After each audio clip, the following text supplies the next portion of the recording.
একজন সাধারণ ব্যক্তি খাজনা আদায়কারী থেকে কিভাবে হয়ে উঠলেন এই অঞ্চলের অন্যতম প্রভাবশালী জমিদার এবং কি ঘটেছিল তার জীবনে, যার ফলে রতনপুরে গড়ে উঠে এক বিশাল জমিদার বাড়ি। তখন তো পয়সার হিসাব ছিল, 2 পয়সা 3 পয়সা 1 পয়সা। আমরাও দেখি পয়সা গুলান, এই পয়সাতে তারা ইট ঢালাই করতো। আর কলকাতা থেকে মিস্ত্রি আসে তৈরি করতো। রাজকুমার সরকার ছিলেন একজন খাজনা আদায়কারী। তিনি ফুলবাড়ি, হাকিমপুর, নবাবগঞ্জ এবং বিরামপুরের তিনি খাজনা আদায় করতেন।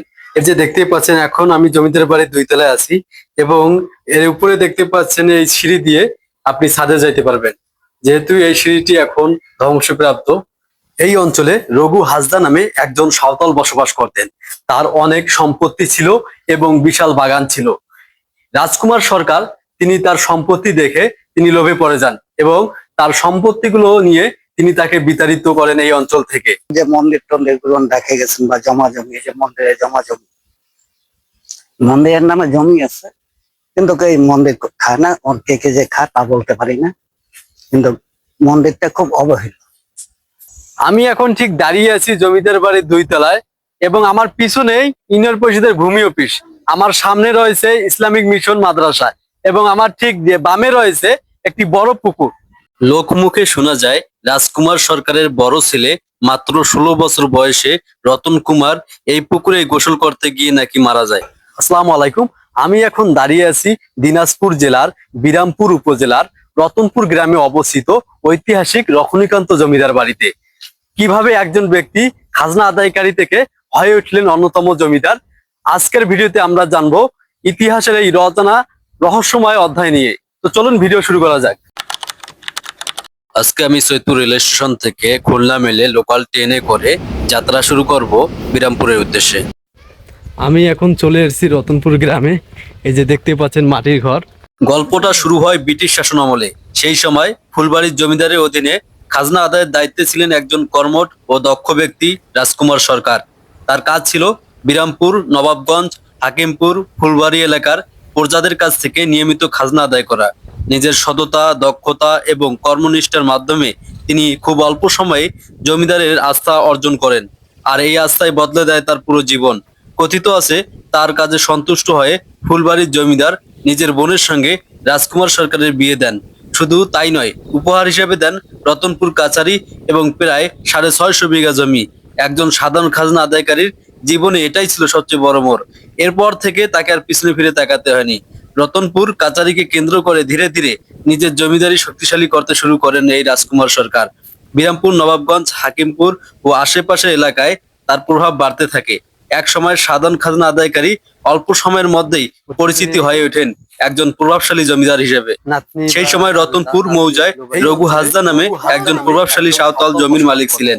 স্থানীয় বর্ণনা অনুযায়ী তার ছিল বিস্তীর্ণ জমি ও উল্লেখযোগ্য সম্পদ।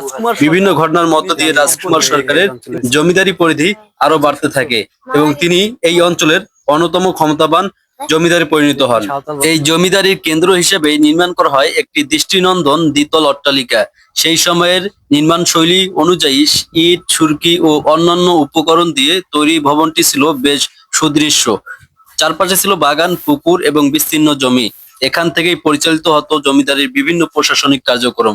আজ ভবনটির অনেক অংশ ভেঙে গেলেও এর স্থাপত্যের অবশিষ্ট অংশ এখনো সেই গৌরবময় অতীতের কথা মনে করিয়ে দেয়। কিন্তু ক্ষমতা ও সম্পদের এই গল্পের মাঝেই নেমে আসে এক পারিবারিক শোক।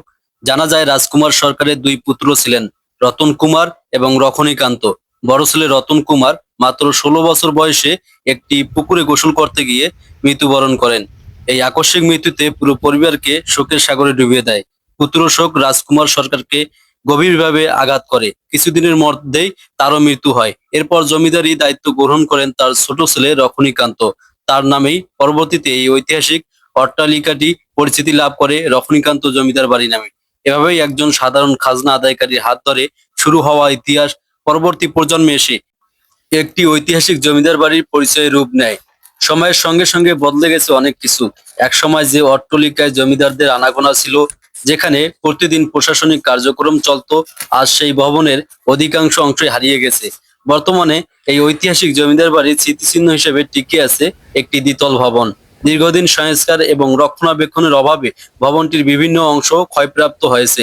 তবু এর দেয়াল আর খিলান, এর পুরনো স্থাপত্য আজও অতীতের গৌরবের কথা মনে করিয়ে দেয়। বর্তমানে ভবনটির একটি অংশ ইউনিয়ন ভূমি অফিস হিসেবে ব্যবহৃত হচ্ছে। এছাড়া জমিদার বাড়ির পূর্বের সম্পত্তির উপর গড়ে উঠেছে একটি ইসলামিক মিশন মাদ্রাসা এবং একটি মসজিদ এবং একটি বড় পুকুর রয়েছে। সময় বদলায়, মানুষ বদলায়, ক্ষমতাও একদিন শেষ হয়ে যায়, কিন্তু ইতিহাস কখনো হারিয়ে যায় না। ইতিহাস বেঁচে থাকে পুরনো স্থাপনা, ভাঙ্গা দেওয়াল আর মানুষের স্মৃতির ভেতর। রজনীকান্ত জমিদার বাড়িও তেমনই একটি ঐতিহাসিক নিদর্শন। একজন সাধারণ খাজনা আদায়কারী থেকে প্রভাবশালী জমিদার হয়ে ওঠা রাজকুমার সরকারের জীবনের একটি গুরুত্বপূর্ণ অধ্যায় আজও এই অট্টালিকার সঙ্গে জড়িয়ে আছে। যদিও সময়ের সঙ্গে ভবনটির অনেকাংশ বিলীন হয়ে গেছে, তবু এটি এখনো আমাদের অতীতের একটি মূল্যবান সাক্ষী। এই ধরনের ঐতিহাসিক স্থাপনা শুধু একটি ভবন নয়, এগুলো আমাদের ইতিহাস, সংস্কৃতি ও ঐতিহ্যের অংশ। তাই এগুলো সংরক্ষণ করা আমাদের সবার দায়িত্ব।